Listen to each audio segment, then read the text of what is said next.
Hello friends, എല്ലാവർക്കും പുതിയൊരു വീഡിയോയിലേക്ക് സ്വാഗതം. ഇന്നത്തെ കഥയിൽ ശാലിനി വീട്ടിലേക്ക് വരുമ്പോൾ ശാരദാമ്മ ചോദിക്കുന്നുണ്ട് എന്താണ് പ്രശ്നമെന്നൊക്കെ. ശാലിനി അപ്പോൾ പറയുന്നുണ്ട് സത്യാമ്മയുടെ കയ്യിലുണ്ടായിരുന്ന പൈസ ഗുണ്ടകൾ വന്ന് തട്ടിയെടുത്തുകൊണ്ട് പോയെന്നൊക്കെ. ആ പൈസ അവർക്ക് ഉപകാരപ്പെട്ടില്ലെന്ന് പറയാണ്. അത് കേൾക്കുമ്പോൾ ശാരദാമ്മയ്ക്ക് ഷോക്ക് ആകുന്നുണ്ട്. ശാരദാമ്മ എന്താണ് സംഭവിച്ചതെന്നൊക്കെ ചോദിക്കുന്നു. ശാലിനി നടന്ന കാര്യങ്ങളൊക്കെ പറയാണ്. ശാലിനി പറയുന്നുണ്ട് പരാതി കൊടുത്തിട്ടുണ്ട്, ചന്ദ്രബോസിന്റെ പോലീസല്ലേ, അന്വേഷിക്കുമോന്ന് തന്നെ അറിയില്ല എന്നൊക്കെ പറയുന്നു. ശാലിനി ശ്യാമയെ തിരക്കുന്നുണ്ട്. ശാരദാമ്മ അപ്പോൾ പറയുന്നുണ്ട് രോഹിത്തിന്റെ ജാമ്യത്തിന് വേണ്ടി പോലീസ് സ്റ്റേഷനിൽ പോയേക്കുകയാണെന്ന്. ശാലിനി ഉടനെ തന്നെ പോലീസുകാരെ വിളിച്ചിട്ട് കാര്യം അന്വേഷിക്കുന്നുണ്ട്. നാളെ കോടതിയിൽ ഹാജരാക്കണമെന്നും ജാമ്യം എടുക്കണമെന്നൊക്കെ പറയുന്നു. ശാലിനി ഫോൺ വെച്ചതിന് ശേഷം ശാരദാമ്മയോടും കാര്യങ്ങളൊക്കെ പറയുന്നുണ്ട്. ശാരദാമ്മ അപ്പോൾ ചോദിക്കുന്നുണ്ട് നമ്മൾ ജാമ്യം എടുക്കാൻ പോകണോ, അവൻ നന്നാകുമോ എന്നൊക്കെ ചോദിക്കുകയാണ്.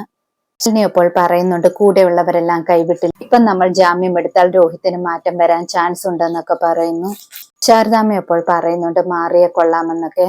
ശേഷം കാണിക്കുന്നത് സത്യാമ്മയും വിഷ്ണുവും വീട്ടിലേക്ക് വരികയാണ്. പെട്ടെന്നാണെങ്കിൽ പിള്ള ഓടി വരുന്നുണ്ട്. പിള്ള പറയുന്നുണ്ട് നൂറ് അവിടെ കരഞ്ഞുകൊണ്ടിരിക്കുന്നുണ്ട്. നൂറിന്റെ അച്ഛനാണെങ്കിൽ തല പൊട്ടി അവിടെ രക്തമായിട്ട് കിടക്കുകയാണ്, ഓടിച്ചെല്ലാനെന്നൊക്കെ പറയാണ്. വിഷ്ണു അപ്പോൾ നൂറിന്റെ വീട്ടിലേക്ക് ഓടി ചെല്ലുന്നുണ്ട്. നൂറിനോട് ചോദിക്കുന്നുണ്ട് എന്തു പറ്റിയതാണെന്ന്. നൂറ് അപ്പോൾ പറയുന്നുണ്ട് ബാത്റൂമിൽ വീണതാണെന്ന്. വിഷ്ണു അപ്പോൾ പറയുന്നുണ്ട് ഉടനെ തന്നെ ഹോസ്പിറ്റലിൽ കൊണ്ടുപോകണമെന്ന് പറഞ്ഞിട്ട് പിടിക്കുകയാണ്. എല്ലാവരും കൂടി അദ്ദേഹത്തെ ഹോസ്പിറ്റലിൽ കൊണ്ടുപോകാൻ തുടങ്ങുന്നു. ശേഷം കാണിക്കുന്നത് ശ്യാമയാണ്. ശ്യാമ വീട്ടിലേക്ക് വരികയാണ്. ശ്യാമ ആരോടും മിണ്ടാതെ അകത്തേക്ക് പോകാൻ തുടങ്ങുമ്പോൾ ശാലിനിയും ശാരദാമ്മയും അവിടെ നിൽക്കാനെന്ന് പറയുന്നു. ശാലിനി പറയുന്നുണ്ട് ഞാൻ വിളിച്ചിട്ട് എന്താ നീ എടുക്കാഞ്ഞതെന്ന്. ശ്യാമ അപ്പോൾ പറയുന്നുണ്ട് ഞാനും വിളിച്ചിരുന്നല്ലോ, അപ്പോൾ എടുത്തില്ലല്ലോ എന്നൊക്കെ. ശാലിനി അപ്പോൾ പറയുന്നുണ്ട് ഞാൻ ഒരു മീറ്റിംഗിലായിരുന്നു, അതുകൊണ്ടാണ് എടുക്കാഞ്ഞതെന്നൊക്കെ. ശ്യാമ അപ്പോൾ പറയുന്നുണ്ട് എന്റെ കാര്യത്തിനല്ലെങ്കിലും ആരുമില്ലല്ലോ, കൂടെ പിറപ്പുകൾ എന്ന് പറയുന്നത് സഹായത്തിനല്ലേ ഉണ്ടാകേണ്ടത്, എനിക്ക് സഹായത്തിന് ആരുമില്ല എന്നൊക്കെ പറഞ്ഞ് ശ്യാമ കുറ്റപ്പെടുത്തുകയാണ്.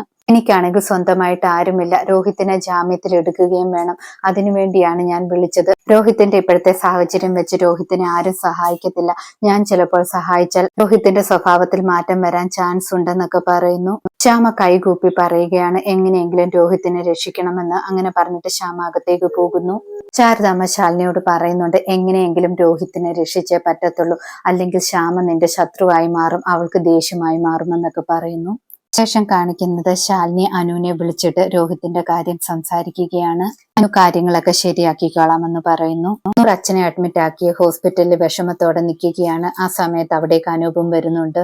അനൂപ് നൂറിനോട് ചോദിക്കുന്നുണ്ട് എന്താണ് പറ്റിയതെന്ന്. നൂറപ്പോൾ പറയുന്നുണ്ട് ബാപ്പച്ചി ബാത്റൂമിൽ കാല് തെറ്റി വീണതാണെന്ന്. അനൂപ് അപ്പോൾ ആശ്വസിപ്പിക്കുന്നുണ്ട് ഒന്നും ഉണ്ടാകത്തില്ല എന്നൊക്കെ പറഞ്ഞിട്ട്. നൂറിന്റെ ബാപ്പച്ചിയെ നോക്കി ഡോക്ടർ വെളിയിലേക്ക് വരുന്നുണ്ട്. ഡോക്ടർ പറയുന്നുണ്ട് തല നന്നായിട്ട് ഇടിച്ചിട്ടുണ്ട്, അതുകൊണ്ട് നരമ്പിനും ക്ഷതം ഉണ്ടായിട്ടുണ്ട്, ചെറിയൊരു സ്ട്രോക്ക് ഉണ്ടായിട്ടുണ്ടെന്നൊക്കെ പറയുന്നു. ചിലപ്പോൾ ഇനിയും എഴുന്നേറ്റ് നടക്കാൻ പോലും പറ്റാത്ത അവസ്ഥയായിരിക്കും, എന്തായാലും നിങ്ങൾ ദൈവത്തോട് പ്രാർത്ഥിക്കുക, ദൈവത്തെ കൊണ്ട് സാധിക്കാത്തതായിട്ട് ഒന്നുമില്ലല്ലോ എന്നൊക്കെ പറയുന്നു. നൂറപ്പോൾ ഒരുപാട് സങ്കടപ്പെടുന്നുണ്ട്. ആ സമയത്ത് അനൂപ് ആശ്വസിപ്പിക്കുന്നുണ്ട് എല്ലാം ശരിയാകുമെന്നൊക്കെ പറഞ്ഞിട്ട്. നേഴ്സ് ആണെങ്കിൽ മെഡിസിൻ വാങ്ങാൻ ലിസ്റ്റ് കൊടുക്കുന്നുണ്ട്. അനൂപ് അത് വാങ്ങാൻ പോകുന്നു.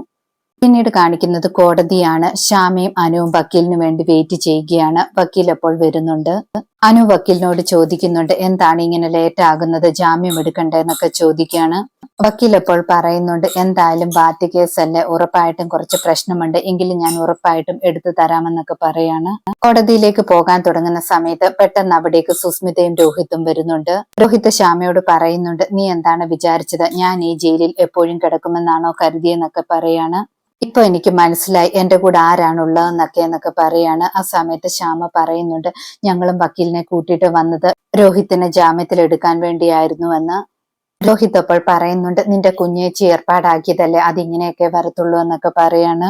സുസ്മിത അപ്പോൾ പറയുന്നുണ്ട് ഞങ്ങളുടെ കൂട്ടത്തിൽ ആർക്കെങ്കിലും എന്തെങ്കിലും പറ്റിയാൽ ഞങ്ങൾ അങ്ങനെ കൈവിടത്തൊന്നുമില്ലെന്ന്. ഇന്നലെ രാത്രി മുതൽ രോഹിത്തിന്റെ കാര്യത്തിന് വേണ്ടി ഓടുകയായിരുന്നു എന്നൊക്കെ പറയുന്നു. രോഹിത് ശ്യാമ പറയുന്നതൊന്നും കേൾക്കാതെ സുസ്മിതയുടെ കൂടെ പോവുകയാണ്. ശ്യാമയാണെങ്കിൽ രോഹിത് എന്നൊക്കെ വിളിക്കുന്നുണ്ട്, പക്ഷെ രോഹിത് മൈൻഡ് ഒന്നും ചെയ്യുന്നില്ല. ശേഷം കാണിക്കുന്നത് സുബൈർക്കയെ കാണാൻ വേണ്ടി വിഷ്ണുവും ശാലിനിയും ഹോസ്പിറ്റലിലേക്ക് ചെല്ലുകയാണ്. വിഷ്ണു ചോദിക്കുന്നുണ്ട് ഡോക്ടർ എന്താണ് പറഞ്ഞതെന്ന്. നൂറ് അപ്പോൾ ഡോക്ടർ പറഞ്ഞ കാര്യമെല്ലാം സങ്കടത്തോടെ പറയുന്നുണ്ട്. വിഷ്ണു അപ്പോൾ പറയുന്നുണ്ട് നീ സ്ട്രോങ് ആയിട്ടുള്ള പെൺകുട്ടിയല്ലേ, തളർന്നു പോകരുതെന്നൊക്കെ പറയുന്നു. നൂറ് അപ്പോൾ പറയുന്നുണ്ട് എനിക്ക് ഏക ആശ്രയം ബാപ്പച്ചിയാണ്, ബാപ്പച്ചിക്ക് എന്തെങ്കിലും സംഭവിച്ചാൽ ഞാൻ എന്തു ചെയ്യുമെന്നൊക്കെ വിഷ്ണു അപ്പോൾ പറയുന്നുണ്ട്. അങ്ങനൊന്നും സംഭവിക്കത്തില്ല എന്നൊക്കെ. ശരിക്കും എന്താണ് സംഭവിച്ചത്, സത്യം പറയാനെന്നൊക്കെ പറയുന്നു. നൂറപ്പോൾ പറയുന്നുണ്ട് വെളിയിലേക്ക് പോയപ്പോൾ ആരോ തള്ളിയിട്ടതാണ്, ആരാണെന്ന് അറിയില്ല എന്നൊക്കെ പറയുന്നു. ബാപ്പച്ചി കേസൊന്നും കൊടുക്കണ്ടെന്ന് പറഞ്ഞത് കൊണ്ടാണ് ഒന്നും പറയാത്തതെന്നൊക്കെ സൂചിപ്പിക്കുകയാണ്. വിഷ്ണു ശാലിനി മാറി നിന്നിട്ട് സംസാരിക്കുന്നുണ്ട്. ശാലിനി പറയുന്നുണ്ട് ആ കുട്ടി പറയുന്നതൊന്നും സത്യമല്ലല്ലോ എന്നൊക്കെ. വിഷ്ണു പറയുന്നുണ്ട് നൂറ് പറയുന്നതെല്ലാം കള്ളത്തരമാണ്, ആ വീട്ടിൽ എന്തോ സംഭവിച്ചിട്ടുണ്ടെന്നൊക്കെ പറയുന്നു. ഇന്നത്തെ കഥ ഇതോടെ അവസാനിക്കുന്നു. പുതിയൊരു കഥയുമായി വീണ്ടും കാണാം. Thank you.